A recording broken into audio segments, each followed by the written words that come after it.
Retour à la réalité. Vraiment, le Gabon espérait quoi dans ce match? Le Gabon espérait taper la Côte d'Ivoire 2 buts à 0.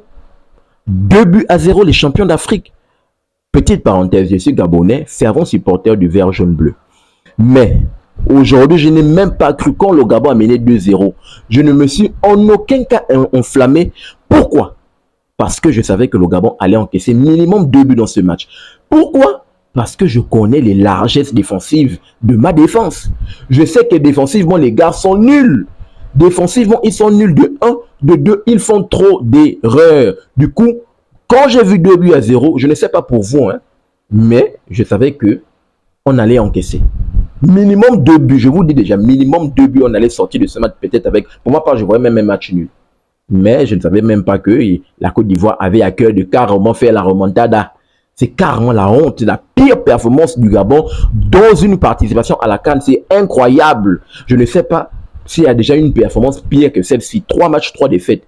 3 matchs, 3 défaites, vraiment. Mais bon, on ne va pas parler du Gabon. On va parler, bien sûr, de la rencontre entre le Gabon et la Côte d'Ivoire. On va également parler de la rencontre entre la Mozambique et cette équipe du Cameroun. On va revenir par rapport aux deux, vu qu'on sait que le groupe F, le groupe de la mort, a donné son verdict. Là, les éléphants de la Côte d'Ivoire, avec cette victoire, cette remontada face au Gabon, finit leader et consolide son fauteuil et va affronter dans les huitièmes de finale cette équipe des étalons du Burkina. Les Lions indomptables du Cameroun, avec également cette remontada face au Mombasa de la Mozambique, consolident le fauteuil de second, du deuxième de ce groupe. Ils vont affronter cette équipe des Bafana de l'Afrique du Sud. Et cette équipe des Mombasa de la Mozambique finit troisième parmi les meilleurs troisième. Il va affronter cette équipe des Super Eagles du Nigeria. On va revenir par rapport aux deux rencontres. Commençons d'abord par la rencontre entre la Mozambique et le Cameroun. Il faut le dire, la rencontre entre Mozambique et Cameroun était vraiment palpitante. Pourquoi? Parce que si les deux s'imposaient, ou l'une des deux nations d'ailleurs s'imposait, bien sûr, elle avait la possibilité soit de finir première, deuxième. En tout cas, toutes les trois nations avec la Côte d'Ivoire avaient la chance de finir soit premier, deuxième. Tout pouvait bouger dans cette rencontre. Où on a pu voir d'ailleurs l'ouverture du score de la Mozambique. La Mozambique s'est retrouvée à la première place. Après le Cameroun, première place. Après la Côte d'Ivoire, finalement, au bout du temps réglementaire, avec cette victoire, a fini par reprendre son fauteuil de premier dès l'entame de la partie entre les deux rencontres. Donc, on a pu voir vraiment un classement qui a bougé au courant du match. D'ailleurs, je tiens à rappeler que là, c'est pour parler de cette équipe de la Mombasa, ce match entre Mozambique et Cameroun. C'est les Mombasa qui vont d'ailleurs surprendre cette équipe du Cameroun. C'est un très beau but de la part de Katamo. Jamie Katamo, depuis le début de la compétition, il est incroyable. Avec une défense du côté du Cameroun qui a été passive. Je ne sais pas s'ils ont regardé les matchs de la Mozambique. S'ils ont regardé les matchs, ils auraient étudié, bien sûr, Jamie Katamo. Jamie Katamo, face à la Côte d'Ivoire, il aurait pu climatiser la Côte d'Ivoire. Malheureusement, dans les dernières minutes, il n'a pas pu le faire. Face au Gabon, il a fait l'amour. Face au Gabon, il a fait l'amour, auteur d'un but et une passe décisive, vraiment, ou peut-être deux. Il était incroyable. Et là, un joueur très dangereux avec une qualité de frappe incroyable. Il arrive aux abords de la surface, défense passive du côté du Cameroun et pourtant une défense qui a été très louée dans les deux premiers matchs face au Gabon, très solide, face à la Côte d'Ivoire également très solide, mais là ils vont vraiment être passifs. Et Jamie Katamo à l'entrée de la surface va mettre une belle frappe enroulée et surprendre cette équipe du Cameroun au bout de la 22e minute. Mais je tiens quand même à rappeler quand même le Cameroun qui va réagir très tôt. 6 minutes plus tard, le Cameroun va réagir sur un long ballon de la part de Carlos Baleba. Parce qu'il faut le dire, les Mombas, dans leur façon à défendre dans le dos, dans les transitions défensives, c'est très mal. Ils ont du mal avec les ballons qui arrivent dans leur dos. Et je pense que le Cameroun a forcément étudié cela parce que le Gabon également a fait mal à cette équipe des Mombas dans le dos, avec un jeu en verticalité, un jeu en profondeur. Et c'est Carlos Baleba qui va envoyer un très bon ballon. Je pense que c'est Franck Magri qui va se présenter face au gardien. Malheureusement, ça va être un peu plus compliqué. Non, je pense que ça va être Kofané qui va se présenter face au gardien qui va se manquer. Et dans la foulée de l'action, France Magri qui va mettre la pression au défenseur. Malheureusement, qui va pousser le ballon dans ses cages et Véduire mettre un but CSC. Et cette équipe du Cameroun va recoller au score. Au bout de 28 minutes de jeu, ils vont réagir quand même très tôt. C'est une équipe du Cameroun qui est bien évidemment louable. Donc les deux équipes rentrent dans les vestiaires avec ce score de parité. Je tiens quand même à rappeler, avant de rentrer dans les vestiaires, à la 40e minute, la sortie sur blessure de Nouhou Tolo, pilier capitaine de cette équipe. Bien sûr, j'espère que pour son absence, c'est juste pendant un temps. Et au courant de la compétition, si cette équipe du Cameroun arrive à progresser, il sera toujours là présent. On verra ce que ça va donner. Et en deuxième mi-temps, cette équipe du Cameroun revient sur les mêmes bases. Cette équipe du Cameroun a à cœur, bien évidemment, de pouvoir s'imposer. Et c'est Christian Kofané qui va être récompensé de par les actions, de par les efforts qu'il a pu faire. Parce qu'il est en train de courir derrière ce but-là. Pour mettre son premier but dans cette canne, je pense que c'est son premier but. Donc, c'est lui d'ailleurs qui va aller dans ce pressing, récupérer le ballon et à l'extérieur de la surface mettre une frappe, un missile. Le ballon va aller se loger dans la lucarne du gardien et venir bien évidemment consolider au bout de la 51e et 54e minute, consolider la victoire des Lions indomptables et bien évidemment consolider le fauteuil de second et ils vont affronter cette équipe de Bafana de l'Afrique du Sud. Et maintenant, on a bouclé avec la rencontre entre Mozambique et Cameroun. Allons maintenant parler de la rencontre entre Gabon et Côte d'Ivoire. Il faut le dire, le Gabon va surprendre cette équipe de la Côte d'Ivoire. Mais, petite parenthèse, Emes Faye est venu avec un 11 manié. Il est venu avec une équipe B. Malgré l'équipe B, le Gabon, vraiment, c'est pitoyable. Bref, donc, il est venu avec une équipe B autour des Alban Lafont dans les cages qui n'a même pas rassuré sa défense. C'est incroyable le nombre d'erreurs d'Alban Lafont, vraiment. Il a causé un but, il aurait pu causer 2 buts. Si Denis Bouanga ajustait son lobe, vraiment, c'est Alban Lafont. Sur un très bon jeu de la part de Denis Bouanga qui transmet à Guelor Kanga aux abords de la surface, qui va voir sur le côté droit Teddy Avialon qui va se proposer.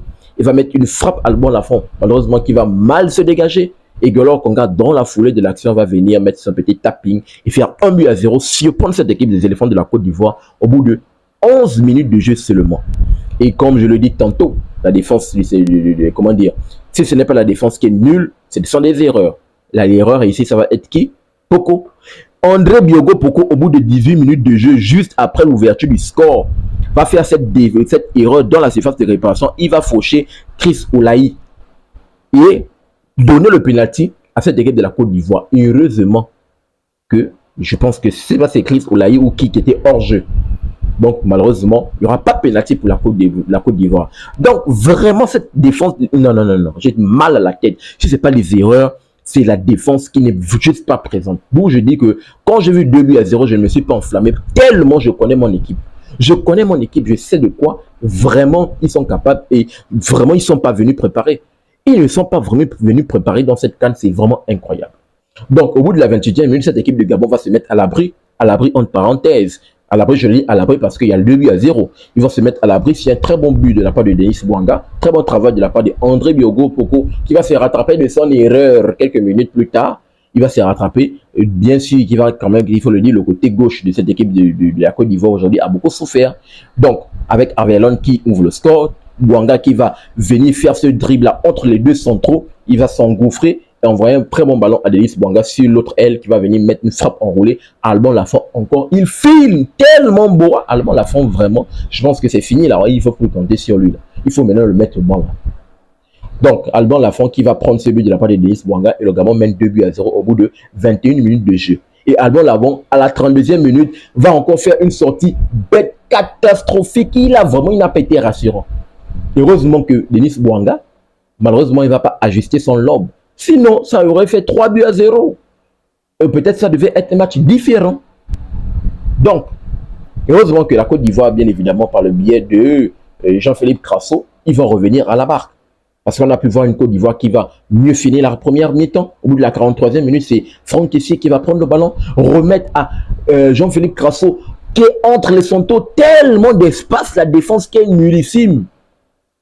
Jean-Philippe Crasso qui va remettre à Uchi Zaha, Zaha qui va remettre à Crasso, tapping tranquille, très bon jeu en triangle, Kessié, Crasso, Zaha, Crasso, tranquille, 43e minute, très bon jeu, cette équipe de la Côte d'Ivoire, mais celui hyper important, il rentre dans le vestiaire, bien évidemment, avec, en réduisant le score de 2 buts à 1.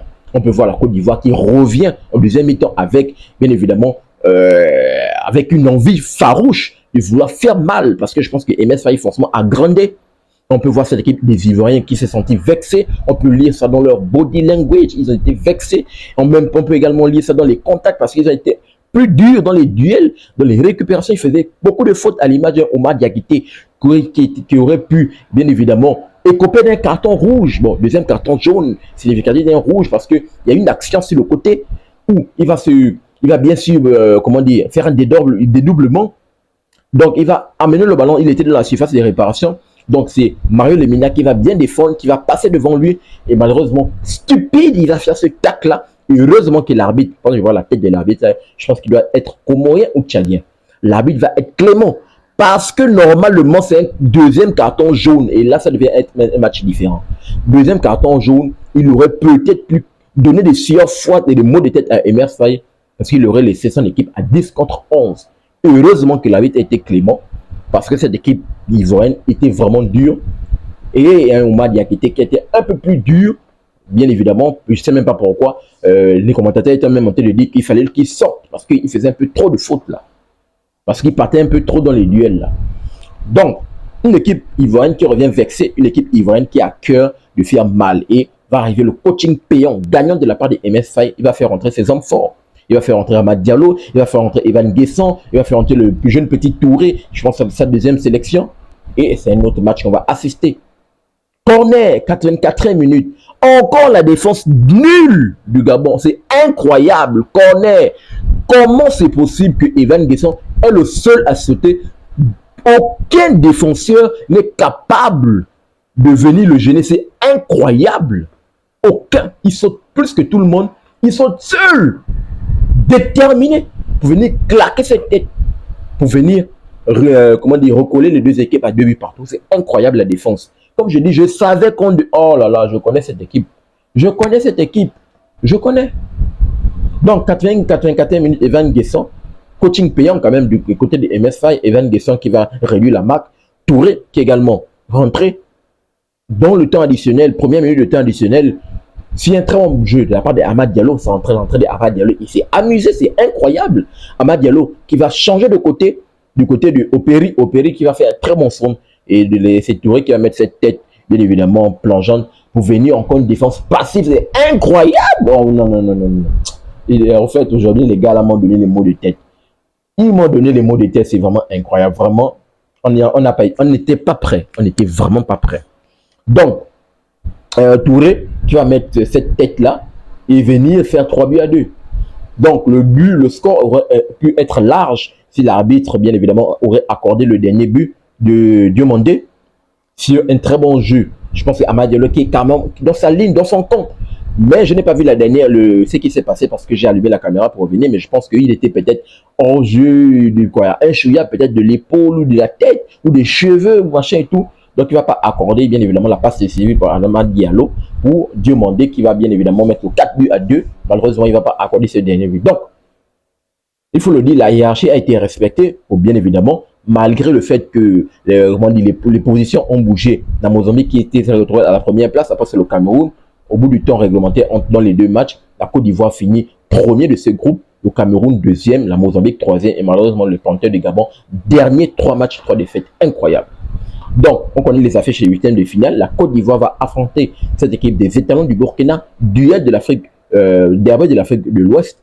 Le Cameroun va affronter cette équipe de Bafana de l'Afrique du Sud et la Mozambique va affronter les Super Eagles Niger. Donnez-moi votre pronostic dans les commentaires et bien sûr, donnez-moi votre retour par rapport, bien évidemment, à ces différents matchs. Je serai très ravi de vous le dire. N'oubliez pas de vous abonner, de liker, mais surtout, activez la cloche de notification pour ne manquer aucune de mes sorties. Peace. À très bientôt les gars.